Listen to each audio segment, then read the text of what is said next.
budget bets. Here's how we did last week.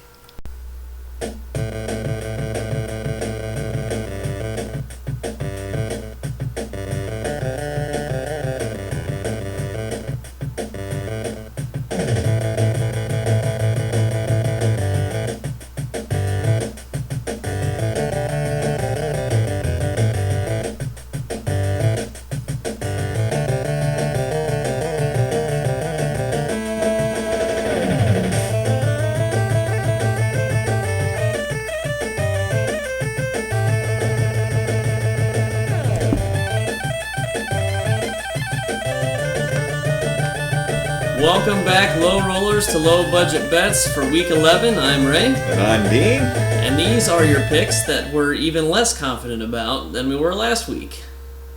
All right, let's start off with game number 1. We have the Dallas Cowboys at the Miami Dolphins, and the game is a pick-em. Ray, what did we pick? Well, all those idiotic fans of the Dallas Cowboys who constantly trash Tony Romo and what he means to their favorite team should never say anything negative about Tony Romo again. The alternative this year was a 7-game losing streak watching Brandon Weeden. Bad. Yes, he was terrible, who just got released by the Cowboys despite Jerry Jones's weird fake BS comments about how well he throws the football. Beautiful throws. And Matt Castle, he looks a hell of a lot more like Brandon Weeden than he does Tony Romo, that's for sure. And I want to make this crystal clear for all the Romo haters out there. Tony Romo's performance over the last several years when he's been officially the starter for the Cowboys has been so great that if he was a starter for 25 or 26 other teams in the NFL, he'd be that franchise's greatest quarterback of all time. There are a ton of Browns, Lions, Texans, Browns, Jets, Titans, Jaguars, Browns, Vikings, Bengals, Redskins, Bears, and if I haven't mentioned before, Browns fans who would probably give up things that they'd be ashamed to admit to have a guy like Tony Romo play quarterback the way he does for the Cowboys, whether he's healthy or hurt. Anyway, with all that off my chest, take the Cowboys in the pick'em game to beat the Dolphins. Game number 2, we got the Indianapolis Colts traveling to Atlanta to face the Falcons, who are 6-point favorites. Why don't you tell us about that, Dean? Well, I'm going to do just that, Ray. Matt Hasselbeck is 2-0 as a starter this year for the Colts. He isn't just your typical game manager. We know he is 40, but he has won some big games in his career, and with Indy still being tied for first place in the AFC South, every game is a big one this time of year. This, coupled with the Falcons' recent demise and the shoddy play of Matt Ryan, a mediocre defense, and the propensity of Atlanta to play down to their competition, leads us to say, take the Colts and the points.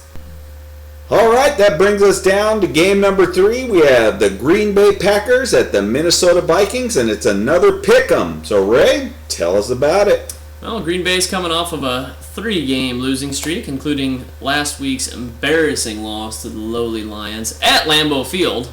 Still trying to wrap my head around that one. Minnesota's won 5 games in a row, so just looking at those two stats, you'd figured Minnesota would be the team to pick. But with their last few weeks of picks here at Low Budget Bets, we've learned to go probably against what we think and pick the opposite. So pick Green Bay just because we probably would have picked the Vikings and lost.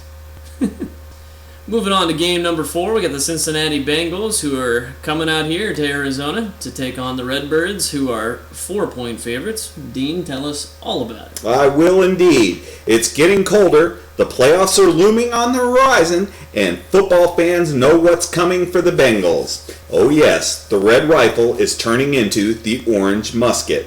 AJ Green's hamstrings are tightening up, and Marvin Lewis can't wait to call bad plays and waste timeouts through either poor clock management or questionable coaches' challenge on plays that everyone watching the game knows aren't going to be overturned anyways. The Cardinals showed some moxie going up to Seattle, giving up a late fourth quarter lead and still finding a way to come out of CenturyLink Field with a win, much to the dismay of the bandwagon 12th man fans who only own neon-colored jerseys and know Kurt Warner as a quarterback and not the Pro Bowl running back who played for their favorite team for 7 years.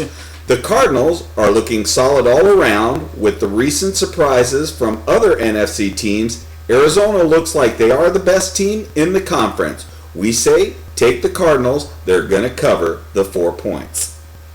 All right, moving on to game number 5. We have the Buffalo Bills at the New England Patriots, who are 7-point favorites. Ray, break it down for us. Well, I got to say it was great to see one member of the Ryan family finally get fired over the weekend after the Saints gave up about 482 points. I think they just scored again. Yeah, to the professional football team based out of Washington. Very good.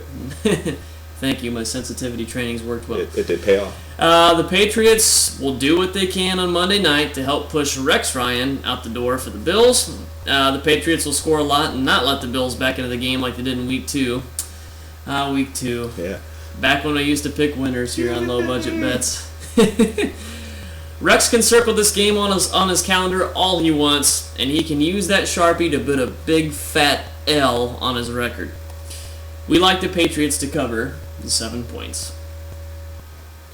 All right. I'd like to thank you for joining us for this Week 11 edition of Low Budget Bets. We'll see you back here for Week 12 Low Rollers. I'm not Ray. I'm Dean. I'm Ray. And we'll see you next week on Low Budget Bets. Bye-bye.